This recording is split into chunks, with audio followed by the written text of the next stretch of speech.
Hey there guys, this is Pharaoh2091 and welcome back to Let's Play Virtue's Last Reward. Last time we left off, we saw what happened to Alice. However, because we saw what happened to her, we were able to stop her in this very same path as we went back. So, hopefully that made sense. And now we gotta choose to either betray or ally with Clover. And Clover's gonna automatically ally anyway, because she's not even voting.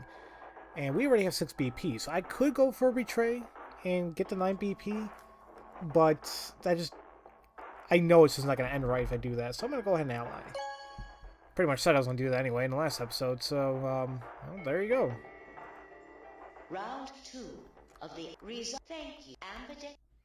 I just hope, I don't want to say I hope I did the right thing, I just hope that Kay definitely did not betray Fi. And we'll see what Dio and Temioji did.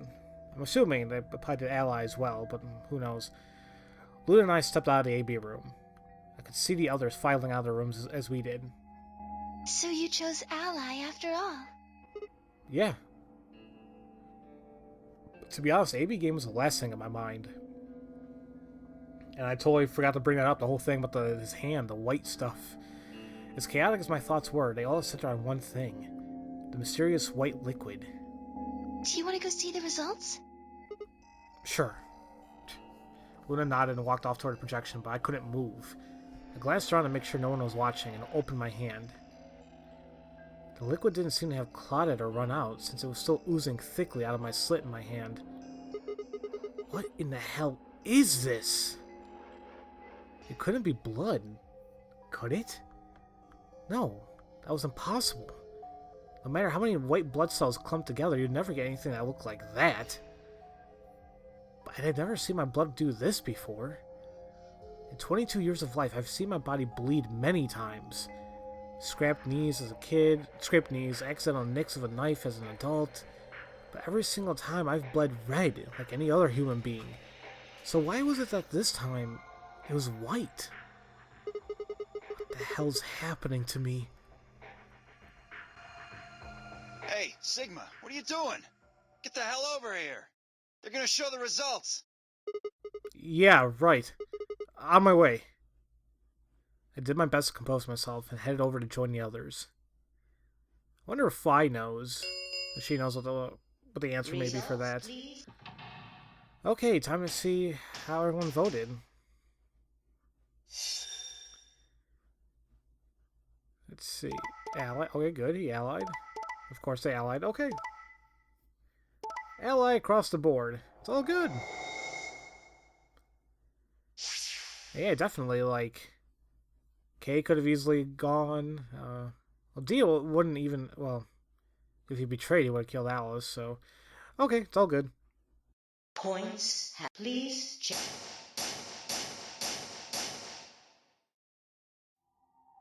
This is incredible. Look, everyone voted ally. You did just like you promised, Kay. How could I choose betray after what Fi said to me? Tenmyoji and Dio voted ally too. Of course. If we hadn't, Alice would have died. Yeah, well, that's about it, I guess. We should thank the both of you as well. I'm happy to see you also chose ally. Oh, I didn't have anything to do with it. That was all Sigma. Then thank you very much, Sigma. Sigma? Sigma, are you alright? Come on, what's wrong? Just say something. Hot. Oh, yeah, looks like we all allied. That's, great? Sigma, what the hell's wrong with you? Yeah, you've been acting a little out of it ever since we came out of the AB rooms. What happened? You make it past at Luna and get shot down? No, nothing like that. Hey man, it was a joke. You remember what that is? A joke? You're in pretty bad shape, huh? Before Dio could continue, the heavy metal rumble of the door shutting echoed throughout the warehouse.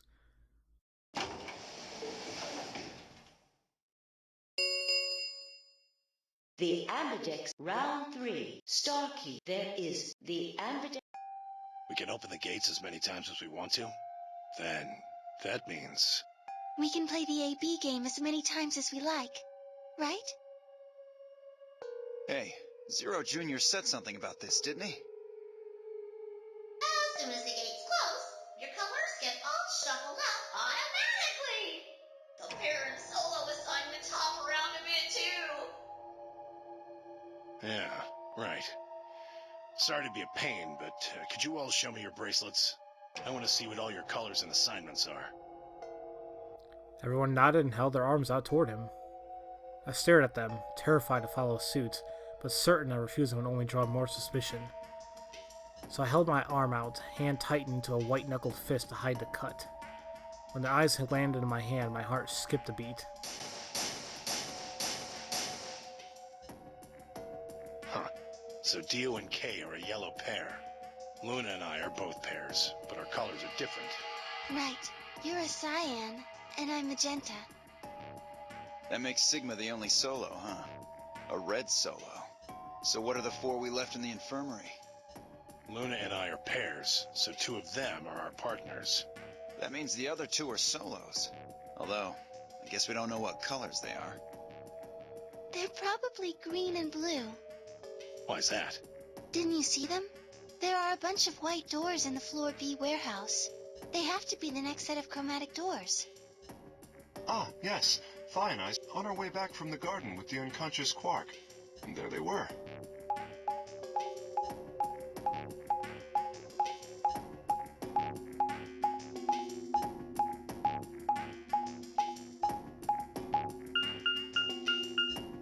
Each one had a box just like the doors on floor A. Given that, I don't see how there can be any question. Those white doors are our next set of chromatic doors. I think that our bracelet combinations will have to add up to white in order to open the secondary doors. The pairs are cyan, magenta, and yellow. You see? Yeah.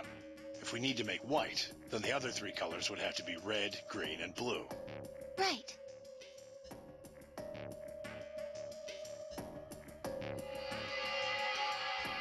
Good. Now that we've got that figured out, I'm heading back to the infirmary for a bit. I want to check up on Quark and Alice. I shall accompany you then.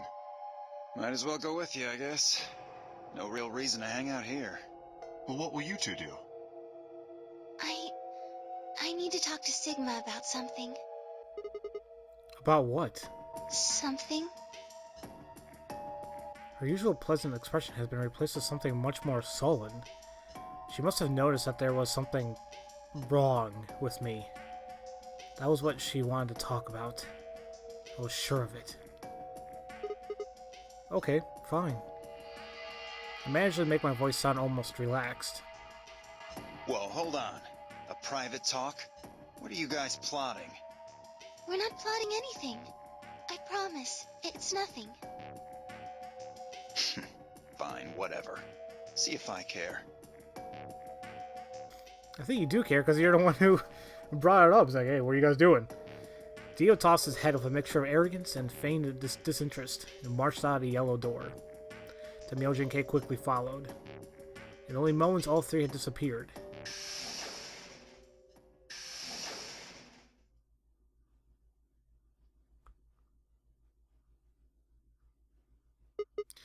So, what was it that you wanted to talk about? I was almost certain I knew, but there was always hope. I did my best to act as if I was genuinely confused. Oh, I don't really like this room. Could we go somewhere else? Okay? Good. I found somewhere nice when I was looking for Alice earlier. As strange as her request was, I had no reason to object. I kept my mouth shut and followed Luna as she headed off. I wonder where she's gonna take me.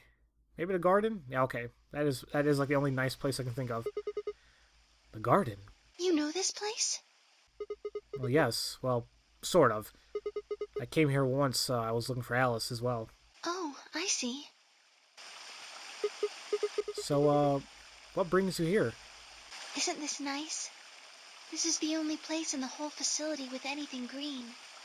I feel kind of silly saying it, but it makes me think of the great outdoors.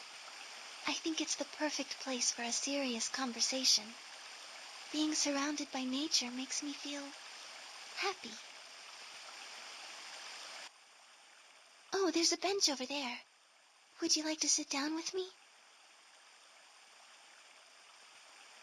She sat down softly and gently, and I lowered myself down next to her. So, what did you want to talk to me about? Instead of answering, Luna lifted the tiny birdcage pendant she wore into a palm of her hand. She was silent for a moment, and then began to talk. Can I tell you something? This is actually a music box. Really? Yes. She twisted a key on the bottom, and it made an almost imperceptible winding noise. Imperceptible, whatever.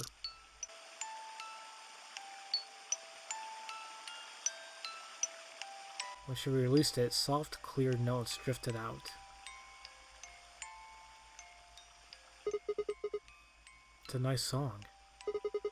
Why'd you bring that up, though? Because I wanted you to know, I guess. I wanted you to know more about me. Maybe it's because I'm so shy, but I don't really have any friends. Or even any acquaintances, really. So I've sort of always been alone. It was really hard. I felt so lonely a lot of the time. And it hurt.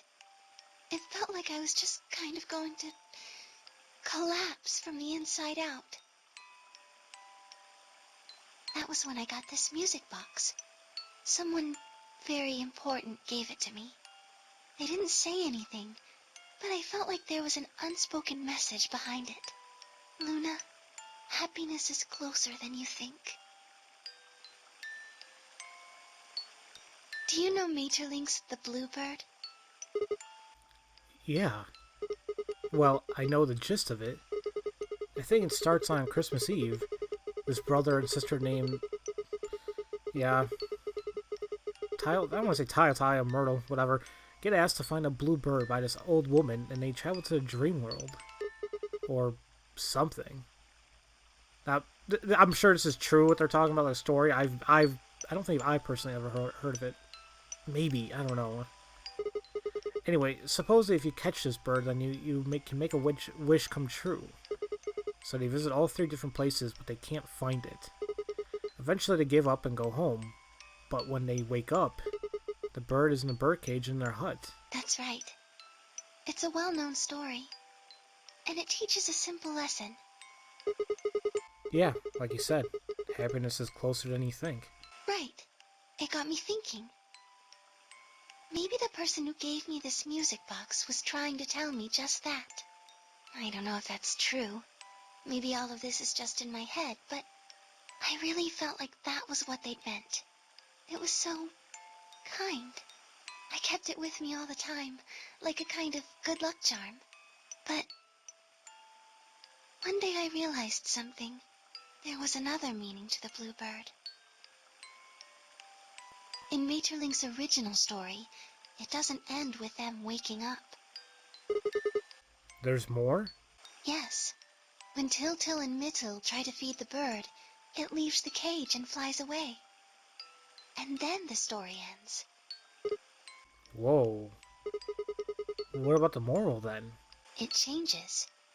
Now the message is that just when you think you found happiness, you'll lose it again.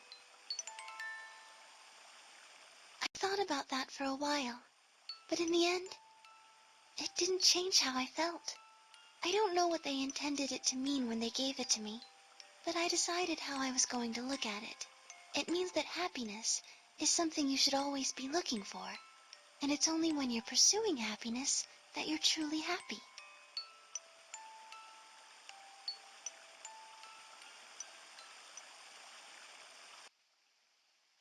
You know, Sigma, I think you might be Til. What? You know, the boy who the old lady asked to find the bluebird on Christmas Eve. What are you trying to say? Can I ask you something? Sure? Where did you find Alice? What does that have to do with anything? Just answer me. Where did you find Alice? Room 2, in the crew quarters. Where were you before that? I was in the lounge. That was after we split up to go look for Alice. The first place I went was the lounge.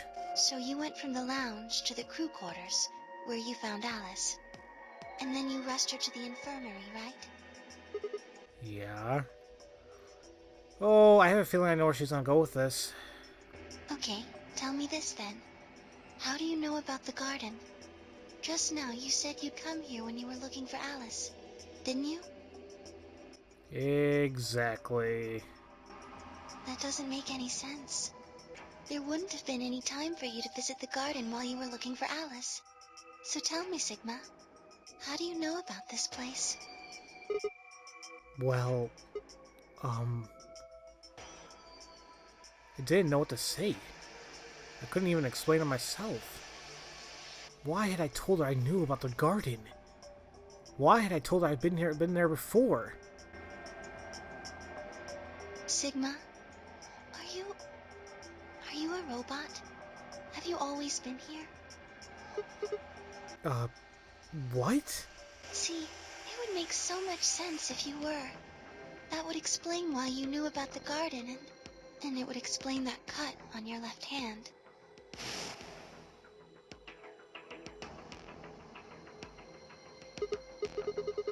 Damn. So you did see it, huh? Yes. I've been told that robots these days have what's called artificial biological tissue, or ABT, on top of a metal skeleton. It makes them look almost exactly like a human. And ABT uses this white liquid instead of blood. For some reason, when Luna had called me a robot, it hadn't really fazed me. Maybe because it was just so out there. It didn't sound like a real possibility. It sounded like more like a theory you get from someone in a nut house. Still, my hand was still oozing white liquid. Was I really a robot? No! That was impossible. I needed to stop doing that. Questioning myself so much was giving me a heart palpitations. Ugh. Luna, aren't you a little scared? Scared? Why would I be scared? Well, let's say I am a robot. That means there's a pretty good chance Zero's pulling my strings. That would make me your enemy. Oh, I guess so. Well, even if you were, I wouldn't be scared. Why not? Maybe because you're a robot. Huh? Have you ever heard of the 3 laws of robotics? They were a set of rules created by the science fiction author Isaac Asimov that he used in several of his stories. Rule 1. A robot may not injure a human being or, through inaction, allow a human being to come to harm. Rule 2. A robot must obey any orders given to it by human beings, except when such orders could conflict with first law. Rule 3. A robot must protect its own existence as long as such protection does not conflict with the first or second laws. Oh yeah, I've heard those before. That's just an ideal, though. You could work toward that, but I don't think you could actually ever achieve it. I mean, depending on how you program them, robots could do pretty much whatever they wanted to. Yes, you're right. But I believe in them. In you. However you're programmed, I don't think you'd break any of the 3 laws. A robot without the 3 laws is just a bunch of metal and plastic. That's not you. You have a heart. You're a good person. It's in your eyes. Well, I guess I'm just kind of assuming you're a robot. There's still a chance you're not. We should run some tests. Yes. She tests. How? Well, the atom should be able to tell us. Oh yeah, that thing in the infirmary. I heard a crunch of dried leaves behind us. but when I turned, there was nothing. Who is it? Is someone there? Just me. Fi? Sorry, but can you guys come over here? I need you to see something. Luna and I looked at one another, shrugged, and stepped into the bushes.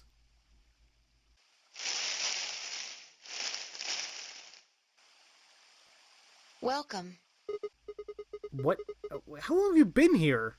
I just got here a little while ago. Did you hear what we were saying? No. Were you talking about something you didn't want me to know about? Whatever. Just have a look at this. I followed the line of her finger. Bomb! Shit! This is... An antimatter bomb. Exactly. I'm pretty sure someone didn't move it here from the crew quarters. In fact, I'm pretty sure it's an entirely different bomb. Look at the number on the side. It says 01.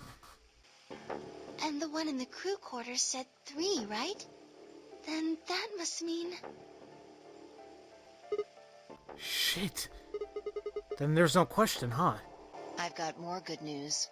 Just think about the numbers for a moment. You're saying there's a 2 bomb out there somewhere? I can't be sure, but it does seem pretty likely. Damn it. That means we're dealing with a combined explosive power equal to 3 tons of TNT. Yeah. Who planted them? Was it you guys? I mean, you've been in here quite a while. Hey, don't give me that. You're way more suspicious than we are. What were you doing in the bushes anyway? Well, I was taking a walk. Taking a walk. You really think I'm gonna buy that? Fine. You got me. I heard you two were off talking in secret. So I got curious and went back to the Floor A warehouse. Of course you weren't there. That seemed pretty suspicious to me, so I headed here. And just as I'd suspected, there you were talking on the bench. I snuck up from behind so you wouldn't notice me. Then, just as I was getting close enough to hear, I found the bomb. So, believe me now? So, who planted a bomb? Honestly, it could have been any one of us. Anybody could have come here while we were all looking for Alice. We need to tell everyone about this then. Yeah, you're right. Let's head back to the infirmary. Okay, what time am I at? Yep, this looks like a good place to stop for right now. Interesting part though. I kind of like this. It's like getting to learn a little bit more about Luna, and I mean, would you say that she possibly likes us? I mean, I guess you can say there's a little bit of flirting going on, but maybe she's just curious because she brought up that theory that we're a robot. Which, you know what? Thinking about it, and knowing that we have Gollum, we've seen him before, it kind of makes me think. It's like, well, would it be that far-fetched? You know? And Gollum himself talked about the ABT as well. But it makes me wonder because it's like, okay, can we all be robots? Or just, but I was like, wait a minute. We've seen many of these people get killed. And they all had blood coming out of them. It was red. So, I don't know. I'm not really sure what to think. It's interesting. And I'm not saying it's not possible. This game could do that. I really wouldn't be surprised if that is the case. At least for some people, or maybe just Sigma. Who knows? We'll figure things out, though, regardless. So, as usual, thank you all for watching, and I'll see you guys next time for Let's Play Virtue's Last Reward. I'll see you guys later.